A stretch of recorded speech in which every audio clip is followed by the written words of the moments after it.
મહારાજે એક સોપારી કાઢી, સોપારી બારે મૂકી, બોલે ગણપતિ મહારાજ નું ધ્યાન કરો, ગણપતિ ગુંગવા મહે વિધના. મહારાજ અહીંયા ગણપતિ ક્યાં છે?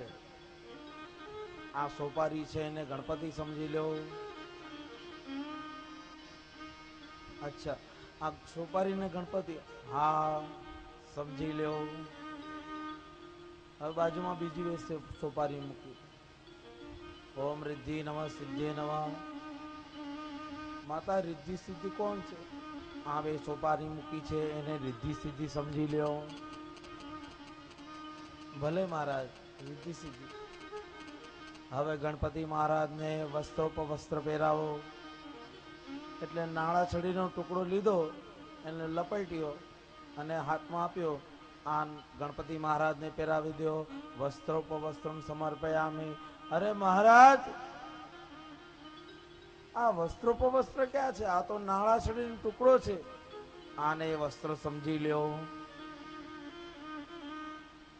ઠીક છે, વાંધો નહીં, આપે કહ્યું એટલે આને વસ્ત્ર સમજી લીધો. નાળા છડી પહેરાવી દીધી. ગોળનો ટુકડો લીધો અને આ સોપારી આગળ મૂક્યો. હવે ભગવાનને ભાવથી જમાડવાનો પ્રયાસ કરો. ઓમ માધવાય નમઃ, કેશવાય નમઃ. મુખ પર આડો હાથ રાખો, જમાડો. જાણે ભગવાનને 56 ભોગ ધરાવ્યા છે એવી ભાવના. અરે મહારાજ, આ 56 ભોગ ક્યાં છે? આ તો એક ગોળનો ટુકડો છે, આને 56 ભોગ સમજી લ્યો. પેલો ક્યારનો કહે છે સમજી લ્યો, સમજી લ્યો, સમજી લ્યો. ઠીક છે, વાંધો નહીં, આપે કહો એ પણ સમજી લીધું. નાગરવેલ નું પાન લીધું, નાગરવેલ ના પાન ઉપર એક સોપારી અને એક લવિંગ મૂક્યું. હવે ભગવાનને મુખવાસ ધરાવે છે. બોલે મુખવાસ ક્યાં છે? આ જે નાગરવેલ નું પાન છે, સોપારી છે, લવિંગ નો ટુકડો છે, આને મુખવાસ સમજી લ્યો. બધું જ સમજી લ્યો, સમજી લ્યો. હવે પેલો શહેરનો ભણેલો ગણેલો હોશિયાર છે.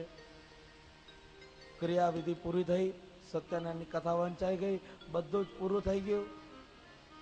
હવે મહારાજને હાથમાં દક્ષિણા આપી દો. એટલે દીકરો પણ ચાલુ હતો બહુ. ખિસ્સામાંથી સિગરેટનું પડીકું કાઢ્યું. સિગરેટનું પડીકું કાઢીને અંદર એક ચાંદીનો પેપર આવે છે, ખબર છે? ચાંદી જેવું પડીકું આવે, પેપર આવે ટુકડો, એ ચાંદી જેવું પડીકું એનું લીધું અને મહારાજના હાથમાં આપ્યું. લ્યો મહારાજ. પેલો કહે છે દક્ષિણા આપો યજમાન, દક્ષિણા માંગુ છું. આને તમે દક્ષિણા સમજી લ્યો.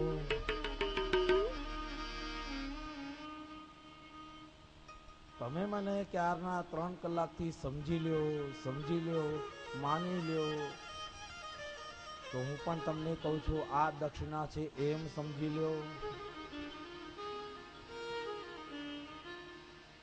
વિધિ શા માટે કરીએ છે? વિધિ કોનું નામ છે? શું કરવા કરીએ છે એ પૂછો, એ જાણો. 3 વખત હાથમાં જળ લઈ લેવાનું શા માટે? એનું આચમન કરવાનું શા માટે? પૂછો.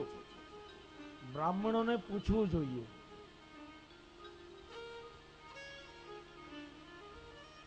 એક એક વાતનું બહુ મહત્વ છે.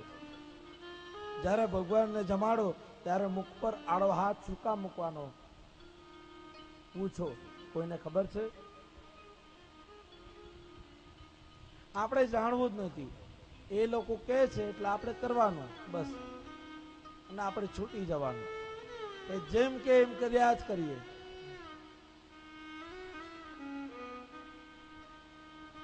પછી આવું થાય. બહુ ધ્યાન આપો.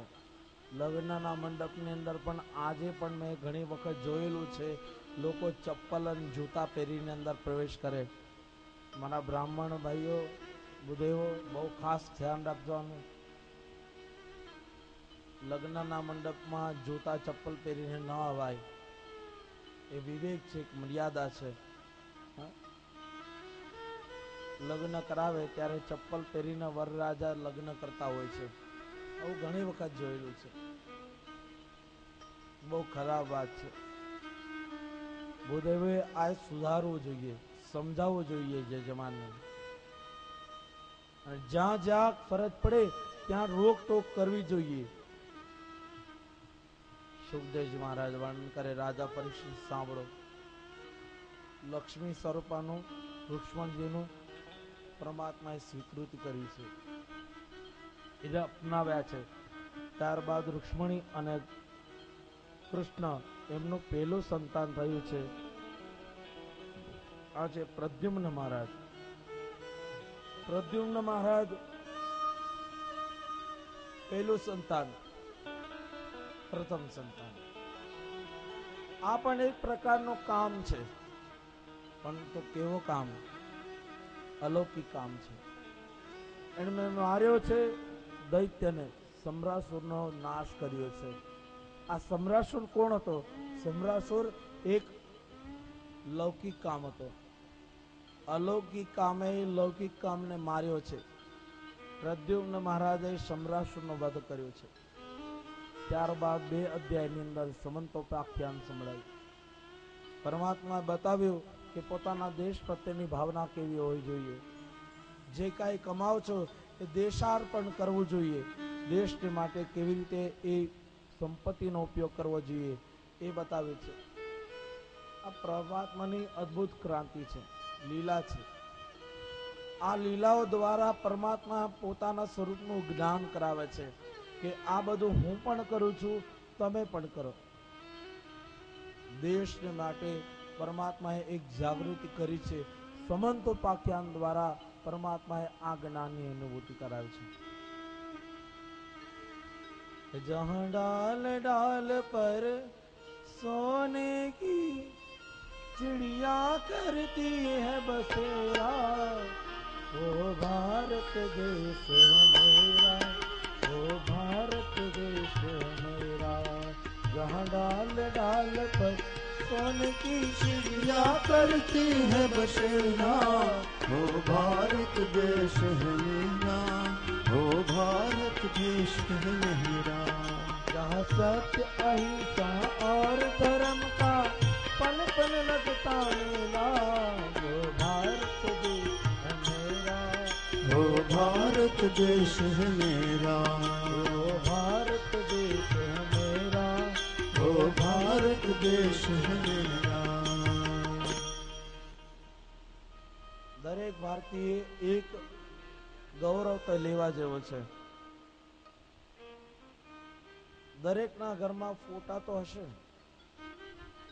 ફોટા તો હશે દેવના, દેવીઓના, પિતૃઓના. આ ફોટા હોય ત્યાં સુધી બરાબર છે, આવા ફોટા ઘરમાં રાખવા જોઈએ. પરંતુ ચિત્ર વિચિત્ર ફોટા હોય, લૌકિક જે ફોટા હોય, જે ખરાબ દ્રશ્ય હોય, એના ફોટા હોય, એ ઘરમાંથી કાઢી નાખવા જોઈએ. ઘરમાં રહેનારા ઉપર ખરાબ છાપ ઉત્પન્ન થાય છે. ખરાબ ફોટા કાઢી નાખવાના અને એની જગ્યાએ ભારત માતાનો ફોટો લગાડવાનો. એ ફોટાની નીચે લખવાનું, એ ફોટાની નીચે લખવાનું, મને ભારતમાં જન્મ લીધાનો ગૌરવ છે, એટલું લખવાનું. કારણ કે આ પૃથ્વી પર રામ, કૃષ્ણ, સ્વામી વિવેકાનંદ, રામકૃષ્ણ પરમહંસ, સ્વામિનારાયણ મહાપ્રભુ, સ્વામી રામદેવજી, રામતીર્થજી, આવા અનેક વિભૂતિઓ જન્મ લઈ ચૂક્યા છે. આ ભારતની પૃથ્વી છે. વિદેશની અંદર જાઓ, વિદેશી સંસ્કૃતિ છે, પરંતુ એમાં ભાવ નથી. અહીંયા ભારતની અંદર ભાવ પ્રાધાન્ય છે. પ્રદ્યુમ્નજી, એમનો જન્મ થયો છે, સમ્રાસુરનો વધ કર્યો, સમંતોપાખ્યાન સંભળાય. પ્રભુ સપ્તપટાણીઓને પરણ્યા છે, એ કથા કહી છે. સત્યા, નિંદ્રા, મિત્રવિંદા, જાંબુવતી, સત્યભામા, કાલિંદી આમને પરણ્યા છે. અષ્ટપટાણીઓ એ અષ્ટ સ્વરૂપા છે, પ્રકૃતિના લક્ષણ છે. પરમાત્માએ એમને ગ્રહણ કર્યા છે.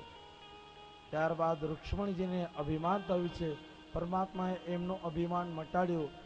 રુક્ષ્મણીની અંદર ભાવ જાગ્યો હતો, જે ગર્વ થયો હતો એ ગર્વનું ગંજન કર્યું છે. ત્યારબાદ પ્રદ્યુમ્નનું લગ્ન રૂકમિયાની પુત્રી એમની સાથે થઈ. એમને